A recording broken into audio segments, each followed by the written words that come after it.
So thank you for coming today. First on, let's talk about your country. Canada economy grew stronger than many Europe countries last year, but its GDP suddenly dropped in this first quarter in nearly 4 years. Why is that?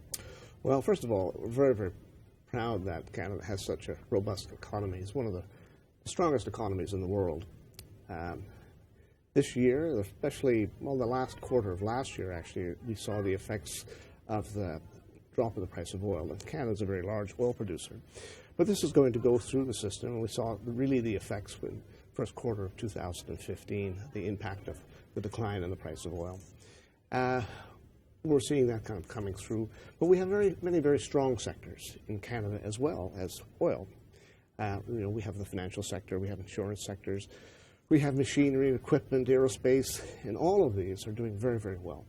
Also, we expect the United States in the second quarter to be able to, its fundamentals are coming back. And it's a major trading partner for Canada as well. So we're looking forward to great improvements or significant improvements in the second quarter of 2015. What does the government do to avoid this situation and push the economy? Well, we have had a very good record of fiscal surplus accounts. For many, many years, Canada always had a surplus account. Now, since the crisis in mid-2000, we went into deficit, mainly intentionally in order to be able to stimulate the economy, as did many countries around the world. We're coming out of that now. We've just announced another surplus coming for this year, so we're very, very pleased. We've been able to create about 1.2 million jobs in that period of time, so it's a very strong and very robust economy. It's probably one of the best of the G7 nations. We've got, I think our Bank of Canada expects, they've indicated expecting a solid growth coming out of into the next year. So. Okay, so we hope that with this measure, Canada will succeed to boost economy. Now let's move to the relation between Vietnam and Canada. Two sides have more than 40 years of relationship. So during this time, what are the most outstanding achievements between two countries? Well, our work is very multifaceted between Canada and Vietnam. We have a growing trade. We have work in our development assistance. We have education programs, all of which these people-to-people ties have exhibited great strength. Our trade, our bilateral trade, has expanded to $3.3 billion last year, which among the ASEAN nations, I think it's about a 33% increase over the previous year, which is one of the best of all of the ASEAN countries that have done that.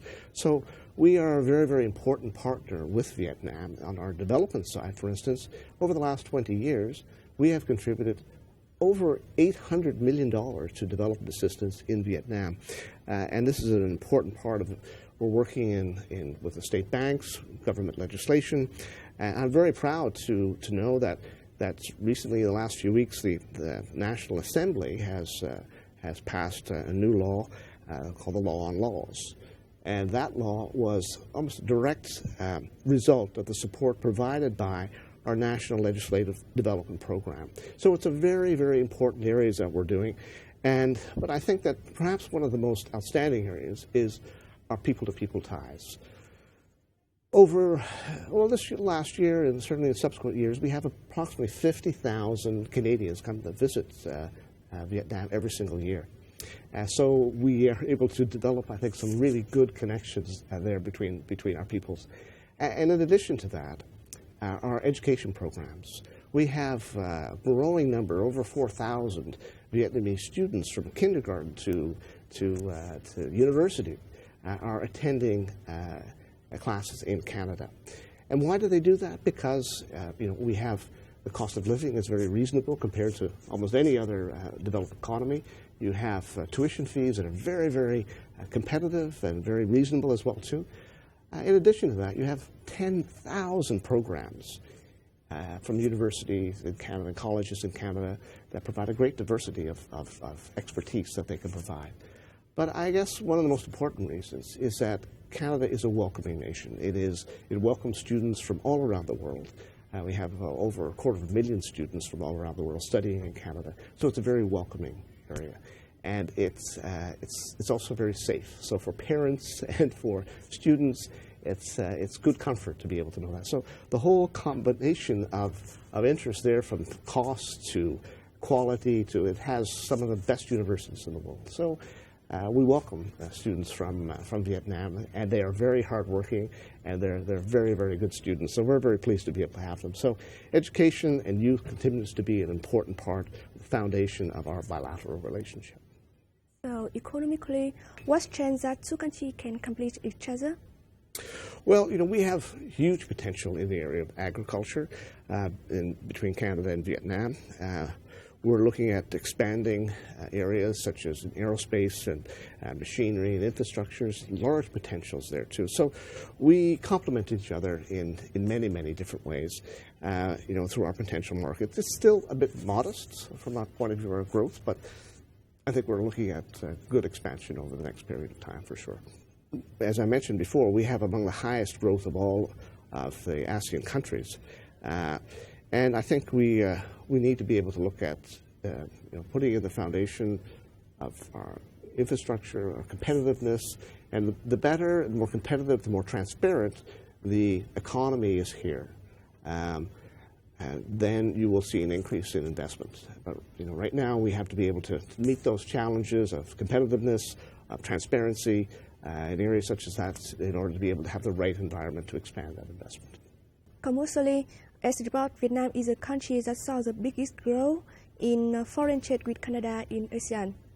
How do you think about it? Will the chain be maintained? Well, when we look at ASEAN growth, we have been a dialogue partner.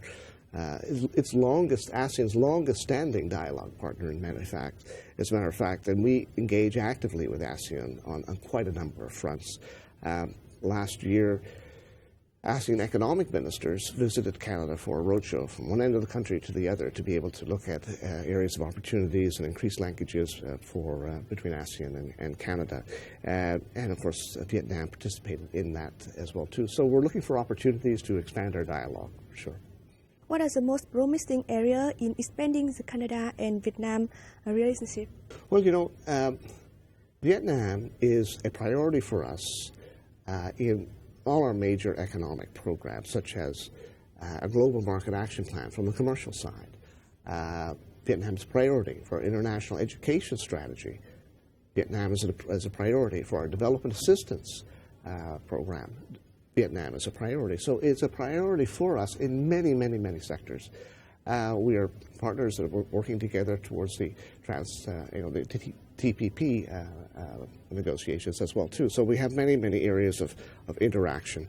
I'm delighted to be able to see, when I go and I visit supermarkets around Hanoi and Ho Chi Minh and Da Nang and other areas, to be able to finally see Canadian products on the shelves, from cookies to cherries to apples to beef and seafood. It's increasing there. So we have a relatively untapped market in these areas and much potential. But areas for cooperation also include areas such as agriculture.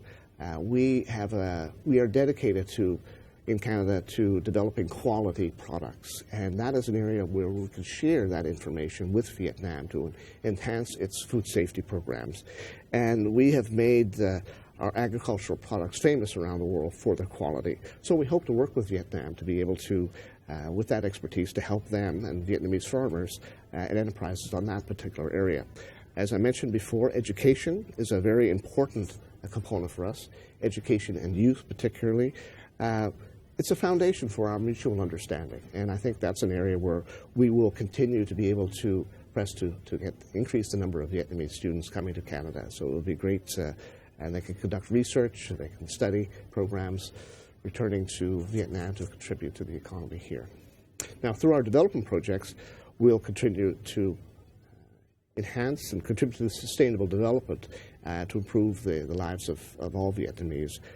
Former Minister Beard and Deputy Prime Minister Minh, back in November of 2014, signed a letter of intent that expanded cooperation dialogue in areas of political and diplomatic relations, trade and economic ties, development, education, and human rights.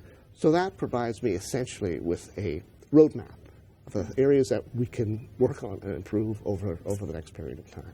Today is Canadian Independence Day, and we wish you and your country all the best. So, do you want to say something with Vietnamese people? Well, I say, hôm nay tôi rất vui được gặp bạn tại. Thank you very, very much for the honor of being able to represent Canada here in Vietnam, and we're looking forward to increasing our people-to-people ties so that we have, in the future, more growth, more economic prosperity, and a greater understanding of our two countries through our peoples.